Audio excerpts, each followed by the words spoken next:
Brittany Wengel was supposed to fly Delta to Florida on Thursday for a long weekend away from a gray New York City. As of Sunday, she was still grounded. Delta, which had canceled her original flight to Fort Lauderdale, rebooked her on another direct one for Sunday morning before canceling that one as well and offering her a multiple layover option instead. "They rebooked me on something today that has 3 legs," the 24-year-old marketing professional said on Sunday. It would take 12 hours of flying just to get to Florida from New York.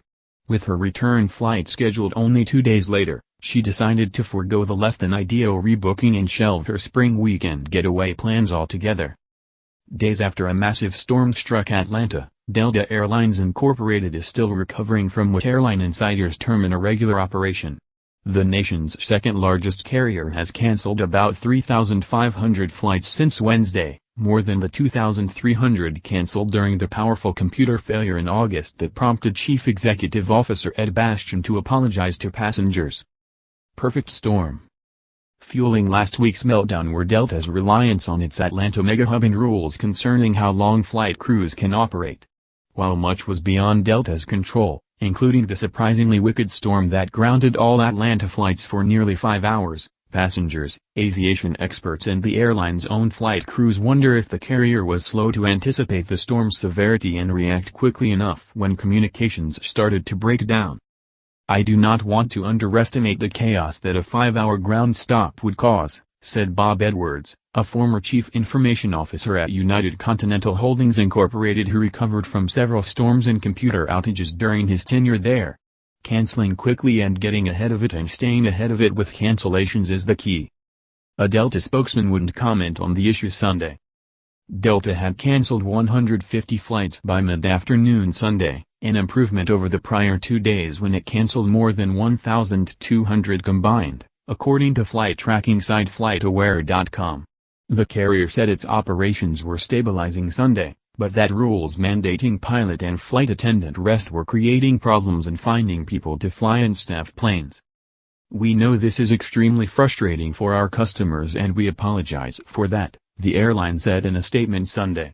"Delta teams continue to work around the clock to fully reset our operation and keep customers informed." Passenger distress.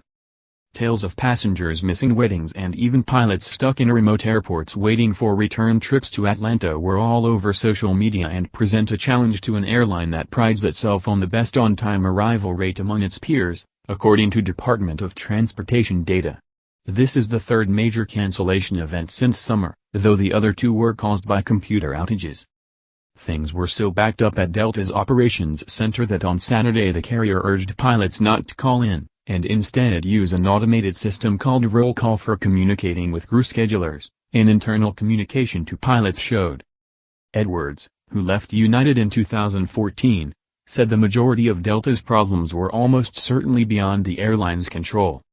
The Federal Aviation Administration called a ground stop for flights at Atlanta for at least 4.5 hours Wednesday, according to tweets from the Hartsfield-Jackson Atlanta International Airport. "A halt of an hour or 2 is more common," Edwards said. "An outage of nearly 5 hours makes things exponentially worse," he said. "That is long enough that many pilots and flight attendants no doubt ran up against federal regulations on how long they can work before resting. In recent years, things have become so strict that a pilot can be sitting in the cockpit awaiting takeoff and determined that he can't reach his destination before timing out," Edwards said. "He would have to disembark and the airline would have to find another pilot," he said. "There was probably a large number of pilots and crews that timed out, and they timed out in places where there probably were not replacements," Edwards said. "The trick is to get ahead of storms by proactively canceling flights, which prevents airlines from running afoul of flight crew rest rules and helps them reset their networks," he said.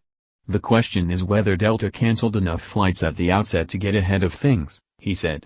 "That's especially vital in a hub as big as Atlanta," Edwards said. 60% of Delta's fleet goes through Atlanta on any given day, the carrier said last week. Unprecedented weather. Delta Chief Operating Officer Gil West on Thursday noted Delta's surprise at the storm severity. Wednesday's severe weather was unprecedented for Atlanta and the specific track and intensity of weather like this is often difficult to forecast, he said in a statement. Another issue, The complex way that crews are paired up nowadays, said Michael Bayada, an aviation consultant and former pilot for United. Pilots, flight attendants and aircraft often come together for only a single flight, say from Atlanta to New York. Before the pilot may head off on a flight to Chicago, the flight attendants go to Washington and the aircraft is sent to Dallas. That creates huge complexities, with pilots and flight attendants reaching their maximum hours at different times, Bayada said. He prefers the old system of pairing them all up into a team, he said. It becomes much more complex because you've made all these pieces all over the map, Bayada said. Wengel, the passenger from New York who missed her Florida vacation, said she's been loyal to Delta because of its reliability in the past. She says she's rethinking things now based on her experiences this week.